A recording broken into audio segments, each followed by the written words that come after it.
নমস্কার বন্ধুরা, Rafan online take সলিউশনের পক্ষ থেকে সকলকে স্বাগত জানিয়ে শুরু করছি আজকের ভিডিওটি। 2023-24 অর্থবর্ষে রবি মরশুমের জন্য বাংলা শস্য বীমার ফর্ম জমা নেওয়া শুরু হয়েছে। নিজস্ব জমির মালিক, ভাগচাষি, বর্গাদার, উত্তরাধিকার সূত্রে প্রাপ্ত জমির চাষিরা এই বীমা করতে পারবেন প্রিমিয়াম ছাড়া শর্ত সাপেক্ষে। ফর্ম পাবেন আপনার ব্লকের কৃষি আধিকারিকের নিকট অথবা মাটির কথা পোর্টাল থেকেও পেয়ে যাবেন। ফর্ম কিভাবে ফিল আপ করবেন, কি কি ডকুমেন্ট লাগবে, জমা কোথায় দেবেন, বিস্তারিত তথ্য ভিডিওটিতে পেয়ে যাবেন। তো চলুন দেখে নিই ভিডিওটি। সর্বপ্রথম মাটির কথা .net এই ওয়েবসাইটের মধ্যে আপনারা চলে যাবেন। এই রকম একটি পেজ আপনাদের সামনে খুলে যাবে। নিচের দিকে চলে আসবেন, বাংলা শস্য বীমা, এখানে ক্লিক করবেন। এরকম একটি পেজ আসবে, একদম নিচে চলে যাবেন, নোটিফিকেশন অফ রবি 2023-24 এই অপশানে ক্লিক করবেন। এই অপশানটিতে ক্লিক করলে এখানে দেখুন পিডিএফ যে ফর্মগুলি রয়েছে এবং নোটিফিকেশান এখান থেকে আপনারা পেয়ে যাবেন, বা আপনার ব্লকের কৃষি আধিকারিকের কাছ থেকেও ফর্ম সংগ্রহ করতে পারবেন। তো এখন আমরা ফর্ম কিভাবে ফিল আপ করবো সেটি দেখে নেব। এটা আপনারা দেখতে পাচ্ছেন, বাংলা শস্য বীমা বিএসবি ফর্ম। এই ফর্মটি আপনারা দেখছেন রবি 2023-24 মরশুম। এখন আমরা এই ফর্মটিকে ফিল আপ করবো। প্রথমে দেখুন কৃষকের নাম লিখে দেবেন।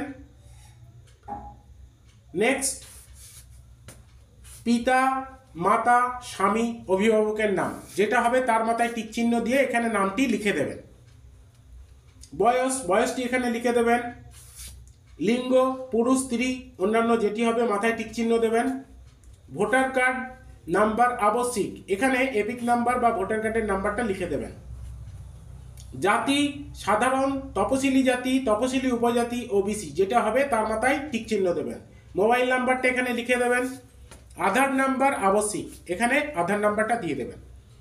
বসবাসের ঠিকানা মৌজা, গ্রাম যেটি হবে তার মাথায় টিক চিহ্ন দিয়ে এখানে নামটি লিখে দেবেন।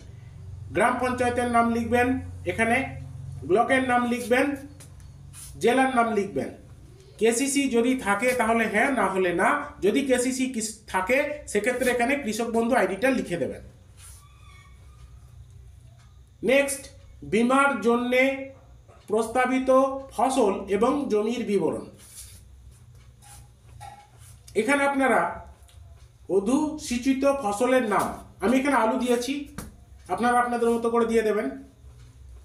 এলাকা, প্রথমে দেখুন ব্লকের নাম লিখবেন, গ্রাম পঞ্চায়েতের নাম লিখবেন, মৌজা ও জেএল নাম্বার এখানে লিখবেন।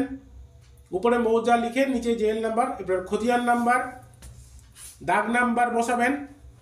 বীমার জন্য প্রস্তাবিত এলাকা এ করে এটা পর্চায় পেয়ে যাবেন, লিখে দেবেন। নেক্সট নিজস্ব জমি, ভাগচাষি, ভাড়া দেওয়া জমি যেটা হবে লিখবেন এখানে। পরের কলামটিতে ফসল রোপণের সম্ভাব্য তারিখ, এখানে ডেট দিয়ে দেবেন যে তারিখে আপনারা ফসল রোপণ করেছেন। যদি আর ও মৌজায় জমির তথ্য থাকে সেক্ষেত্রে আপনারা এই একইভাবে বসিয়ে দেবেন। এরপর কৃষকের ব্যাংকের বিবরণ, আধার সংযুক্তিকৃত ব্যাংক অ্যাকাউন্ট, আপনার ব্যাংক অ্যাকাউন্টে আধার লিঙ্ক থাকতে হবে। প্রথমে দেখুন কৃষকের নাম ব্যাংক পাসবইয়ে যেটি রয়েছে সেটি আপনারা এখানে লিখবেন, ইংরেজির ক্যাপিটাল লেটারে লিখে দেবেন। পরেরটিতে ব্যাংকের নাম দিয়ে দেবেন, ব্রাঞ্চের নাম দেবেন। নেক্সট অ্যাকাউন্ট নাম্বারটা লিখবেন, আইএফএসসি কোড লিখবেন। অ্যাকাউন্টের ধরন যেটি হবে এখানে সেভিংস লেখা হয়েছে আপনারা লিখে দেবেন। এরপর দেখুন কোনো প্রিমিয়াম নগদে নেওয়া হবে না, বাণিজ্যিক ফসল আলু ও আখ শর্ত সাপেক্ষে। আপনারা নোটিফিকেশানগুলো ভালোভাবে দেখে নেবেন কোন ফসলের জন্য কি কি দেওয়া রয়েছে। এরপর প্রাপ্তি স্বীকারের যে অংশটি রয়েছে এখানে প্রথমে নাম লিখবেন। এরপর অভিভাবক পিতা, স্বামী যার নাম হবে লিখে দেবেন। গ্রাম পঞ্চায়েতের নাম লিখবেন, ব্লকের নাম লিখবেন, এখানে ব্লকের নাম, জেলার নাম দিয়ে দেবেন। এবার কত তারিখে আপনি সেই ডেটটা দেবেন এবং ফসলের নামটা এখানে দিয়ে দেবেন। আমি এখানে আলু দিয়েছি। জমির পরিমাণ একরে, মোট জমির পরিমাণ একরে এখানে বসাবেন। পুনরায় এখানে নাম লিখবেন।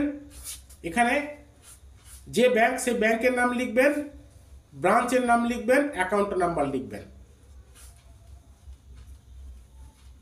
পরের কথায় চলে আসছি। নেক্সট, কৃষকের দাখিলযোগ্য নথি, যে যে ডকুমেন্টগুলো লাগবে, ভোটার আইডি কার্ড লাগবে, আধার কার্ড লাগবে, ব্যাংক পাসবুক, খতিয়ান পর্চা, এই সমস্ত ডকুমেন্টগুলোই লাগবে।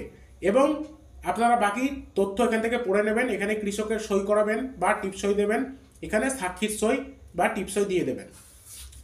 বাকি অফিসের কলামগুলি রয়েছে।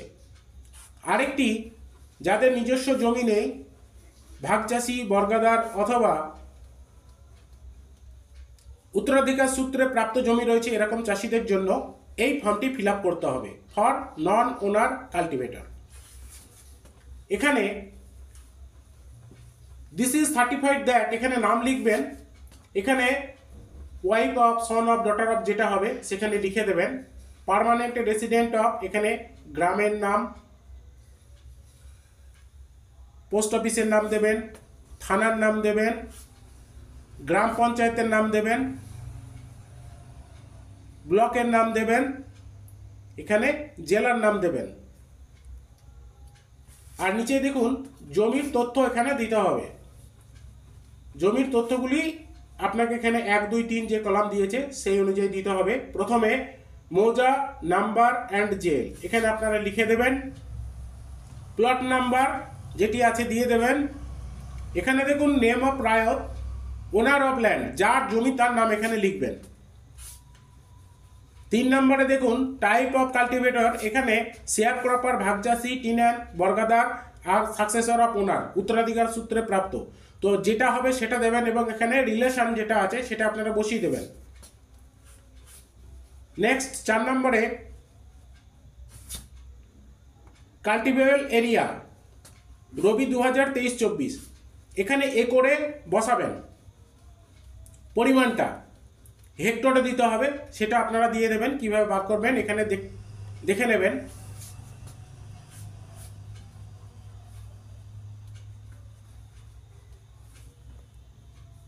এই ফর্মটি ফিল আপ করার পর প্রয়োজনীয় ডকুমেন্ট দেবেন এবং এখানে প্রধানের সিল সই করিয়ে নেবেন। তারপর আপনার প্রয়োজনীয় ডকুমেন্ট দিয়ে আপনি আপনার ব্লকের কৃষি আধিকারিকের কাছে ফর্মটিকে জমা করতে পারবেন। তো বন্ধুরা, আজকের ভিডিওটি এই পর্যন্ত।